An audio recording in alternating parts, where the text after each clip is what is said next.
আসসালামু আলাইকুম রহমতুল্লাহ। এইচএসসি 25 ব্যাচের প্রাণপ্রিয় শিক্ষার্থীরা অলরেডি ঢাকা বিশ্ববিদ্যালয়ের পরীক্ষা কিন্তু শেষ এবং তুমি কোশ্চেনের মানটা বুঝে গেছো। এখন তোমার মনের মধ্যে যে প্রশ্নগুলো ঘুরছে যে ঢাকা ইউনিভার্সিটিতে চান্স পেতে এক্স্যাক্টলি কত মার্ক প্রয়োজন বা কত সিরিয়াল আসতে হবে এবং ক্রাইটেরিয়াটা কি, প্রত্যেকটা সাবজেক্টে কেমন মার্ক থাকতে হবে, বিভিন্ন রকম কিন্তু এখানে মানে কন্ডিশন কাজ করবে। সেই কন্ডিশনের উপর ভিত্তি করে ঢাকা ইউনিভার্সিটিতে তুমি চান্স পাবা। মানে হুদাই তুমি জাস্ট সিরিয়াল চলে আসলে চান্স পেয়ে যাবে, ব্যাপারটা কিন্তু এরকম নয়। তো চলো সে বিষয় নিয়ে একটু কথা বলি, ঠিক আছে? আচ্ছা, তাহলে প্রথমত আমি তোমাদেরকে বলতে চাই যে ঢাকা বিশ্ববিদ্যালয়ের এই ইউনিটের যে পরীক্ষা রয়েছে সেটা আগে তোমাকে বুঝতে হবে। যেখানে টোটাল কত মার্কের পরীক্ষা হয়েছে, এখানে কিন্তু 120 মার্কের পরীক্ষা হয়েছে, বুঝছো? তো এই যে 120 মার্কের পরীক্ষা হয়েছে তার মধ্যে কি 20 মার্ক হচ্ছে জিপিএ, রাইট? 20 হচ্ছে কত জিপিএ মার্ক। তো তুমি এই জিপিএ মার্ক নিয়ে কোনো চিন্তা করার কোনো দরকার নেই। তুমি আজকে আসো, আজকে 100 মার্কের পরীক্ষা মানে তুমি কি করলা? এই 100 মার্কের পরীক্ষায় তোমার আসলে কত মার্ক পাওয়া উচিত বা কত মার্ক তুমি পাইলে তোমার কাজ হতে পারে, ঠিক আছে? আচ্ছা, এবার আসো যে এখানে কিন্তু কি ছিল, এখানে ছিল রিটেন পার্ট, এখানে ছিল রিটেন এবং এখানে ছিল কি, এখানে ছিল হচ্ছে এমসিকিউ। এমসিকিউ ছিল কত 60 মার্কের আর রিটেন ছিল কত, রিটেন ছিল 40। তো 60-এর মধ্যে 24 পাইলে তুমি পাস। ভালো করে বুঝো, ঢাকা ভার্সিটিতে আগে তোমাকে পাস করা লাগবে। আচ্ছা, পাস করার পর আস্তে আস্তে আমি বলতেছি।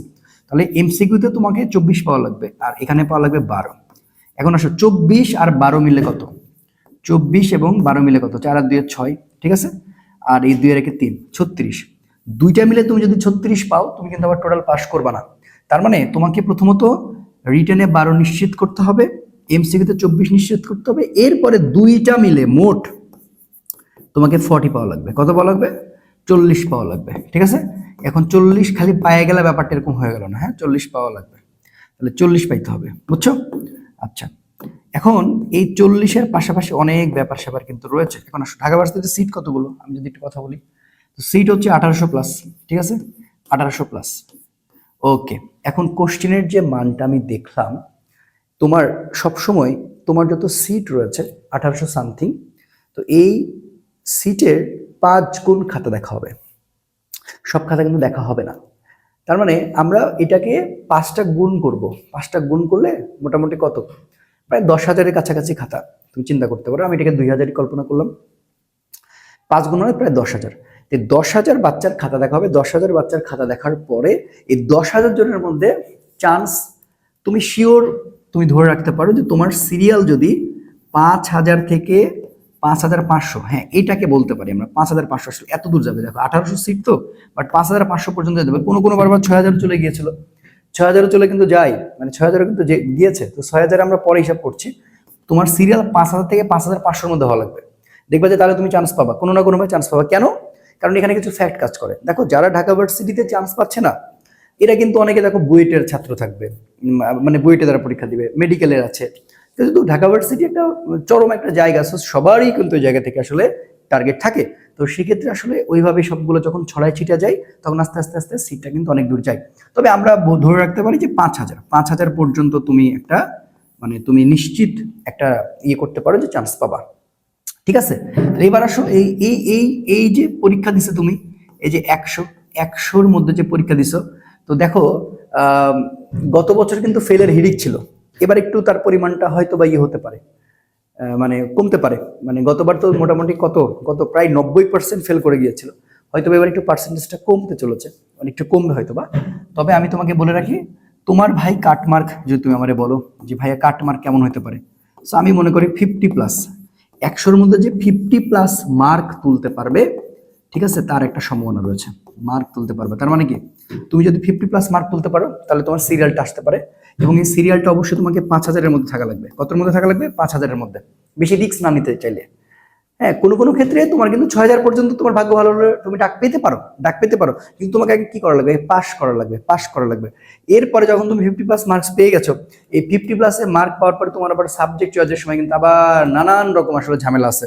তোমার ইঞ্জিনিয়ারিং পাইতে হলে তোমার হচ্ছে ফিজিক্সে থাকা লাগবে, হয়তো বা কেমিস্ট্রিতে থাকা লাগবে। প্রত্যেকটা সাবজেক্টের একটা আলাদা আলাদা ইস্যু থাকবে।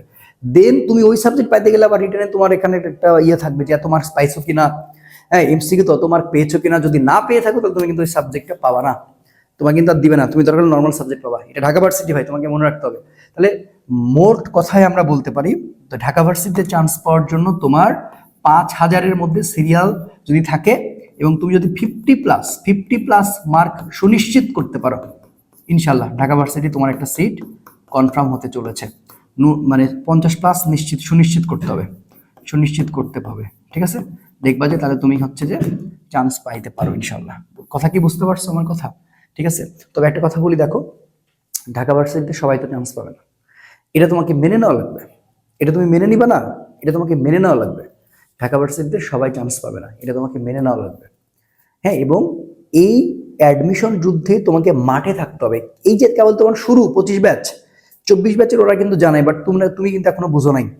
অ্যাডমিশনে তোমাকে জাস্ট মাঠে থাকতে হবে, খালি মাঠে থাকো, বাকিটা দেখতেছে। তুমি মাঠে থাকো, মাঠে থাকো, বাকিটা হবে। কিন্তু যদি মাঠ পর্যায়ে না থাকতে পারো না, কোনো লাভ নাই। তুমি যদি মাঠ পর্যায়ে না থাকতে পারো তাহলে কোনো লাভ নেই। লাস্ট পর্যন্ত তোমাকে যাইতে হবে, কোথাও না কোথাও হবে, তোমাকে লেগে থাকতে হবে ভালো মতো। তো ঢাকা ভার্সিটি সবার ভাগ্য হবে না, এটা প্লিজ মেনে নাও। সামনের দিকে যারা একদম এসএসসি 25 ব্যাচের শিক্ষার্থী আছে, তাদের আমি একটা কথা বলতে চাই, তোমাদের সবচেয়ে বড় জায়গা হচ্ছে রাবি, ঠিক আছে? এইচএসসি 25, কারণ তুমি এখানে একটা মোটামুটি গ্যাপ পাচ্ছ।